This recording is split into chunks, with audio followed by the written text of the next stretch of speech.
षडङ्घ्रिसंहारवकैतवेन गायन्मुदा माधवकीर्तिमुच्चैः द्विजप्रवैकैर्व्यरुचप्रवीतः शुको यथा तत्र हि किंशुकद्रुः।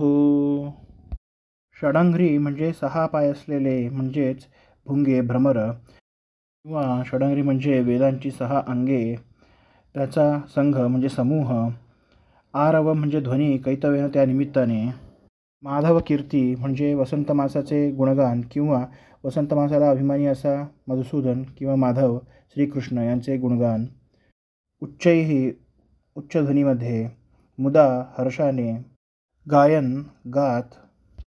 द्विजप्रवेकैही द्विज म्हणजे 2दा जन्मणारा म्हणजे पक्षी किंवा ब्राह्मण, प्रवेक म्हणजे त्यामधील श्रेष्ठ असे. परीतः म्हणजे सभोवताली किंवा प्रवीतः.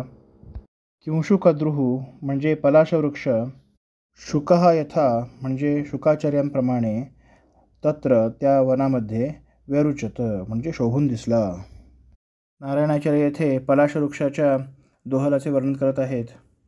व्यंकटनाथ व सरस्वती येत असताना त्यांना वनामध्ये पलाशवृक्ष दिसला. या पलाशवृक्षाच्या सभोवताली अनेक पक्षी होते. ते पक्षी सुमधुर गायन करत होते. अनेक भ्रमर होते, ते देखील गायन करत होते. जणू काही वसंत मासाची महिमाच गात होते.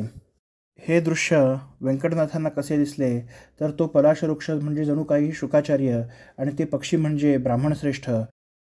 शुकाचार्य अत्यंत आनंदाने 6 वेदांच्या अंगांसहित प्रवचन करीत आहेत, विष्णूचे गुणगान करीत आहेत व सभोवताली ब्राह्मणांनी वेढलेले आहेत, असे दृश्य व्यंकटनाथांना दिसले.